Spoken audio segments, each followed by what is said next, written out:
agama Kristen itu diterima di Eropa di mana-mana. Di antara sebabnya adalah karena orang dijamin masuk surga. Orang kayak apa faseknya tetap kalau mati bersama.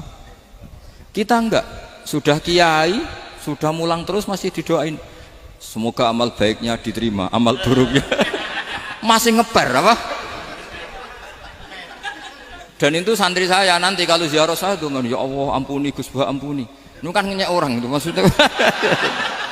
Assalamualaikum warahmatullahi taala wabarakatuh. Saya termasuk salah seorang yang sangat suka mendengarkan ceramahnya Gus Bah. Bahkan ketika mendengarkan ceramahnya Gus Bah seringkali meneteskan air mata tanpa terasa. Hal ini karena ceramahnya Gus Bah seringkali menyentuh hati kita, sehingga membuat rasa cinta di dalam hati kita kepada Allah itu tumbuh. Ini berbeda dengan para penceramah-penceramah yang lainnya yang kadang-kadang bukan hanya tidak mampu membangkitkan rasa cinta kita kepada Allah, tetapi sebaliknya malah menumbuhkan rasa kebencian terhadap kelompok lain di luar kelompok kita. Salah satu alasan kenapa saya sangat suka terhadap Gus Bah, karena Gus Bah adalah salah satu ulama yang menyadari akan kekurangannya dakwah Islam dibandingkan dengan dakwahnya orang-orang non-muslim seperti Kristen. Dan inilah yang ingin saya bahas di sini. Selain apa yang sudah dijelaskan oleh Gus Bah terkait dengan kekurangan dakwah Islam dibandingkan dengan agama-agama Kristen adalah begini. Di dalam agama Kristen, hampir setiap para penceramahnya, baik itu pastor, romo, dan lain sebagainya, hampir di dalam setiap ceramahnya seringkali menyebutkan bahwa Kristen itu adalah agama kasih. Agama kasih bukan hanya agama kasih di antara penganut agama Kristen, tetapi kasih terhadap seluruh umat manusia.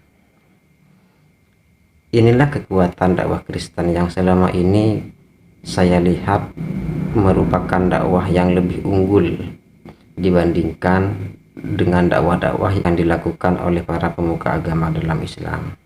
Sementara di dalam Islam sendiri, para penceramah seringkali menggambarkan Islam sebagai agama yang suka memusuhi kelompok di luar kelompoknya.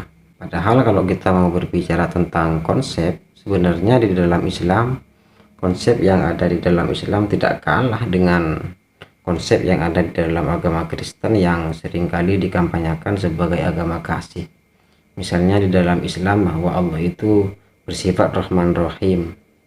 Dalam Al-Quran juga disebutkan walaqad karramna bani Adam. Di dalam Al-Quran disebutkan fastabiqul khairat.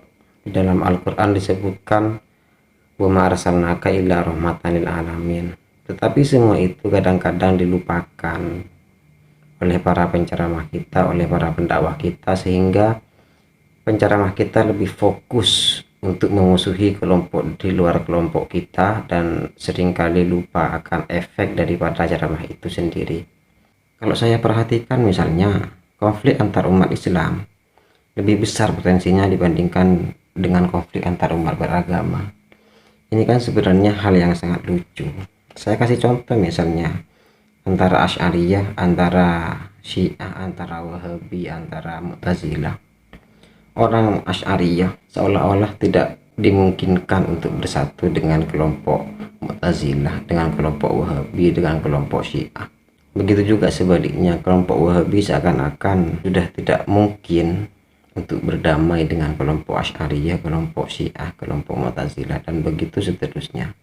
Masing-masing dari kelompok dalam Islam menutup diri dari kelompok lain, seolah-olah kebencian di antara mereka lebih besar ketimbang kebencian mereka terhadap non-muslim. Sekarang misalnya bagaimana mungkin umat Islam bisa berpikir mengenai peradaban Islam jika masalah keyakinan di antara umat Islam masih menjadi penghalang bagi bersatunya umat Islam. Ini kita belum berbicara mengenai antar umat beragama, bagaimana hubungan antar umat beragama yang sekarang ini dipahami oleh sebagian umat Islam. Sebagian umat Islam sekarang berpandangan bahwa semua non-muslim statusnya adalah harbi semua, yang berarti halal darahnya. hadis di atas konteksnya tentang kafir zimmi, sedangkan di Indonesia ini berbeda. Dan sekarang di dunia manapun nggak ada kafir zimmi. Semua orang kafir dunia sekarang ini statusnya harbi, kata para ulama. Ini kan bukan hanya membahayakan bagi citra Islam yang selama ini dikenal sebagai agama rahmatan lil alamin, tapi juga justru membenarkan anggapan-anggapan orang yang fobia terhadap Islam bahwa Islam itu adalah agama kekerasan.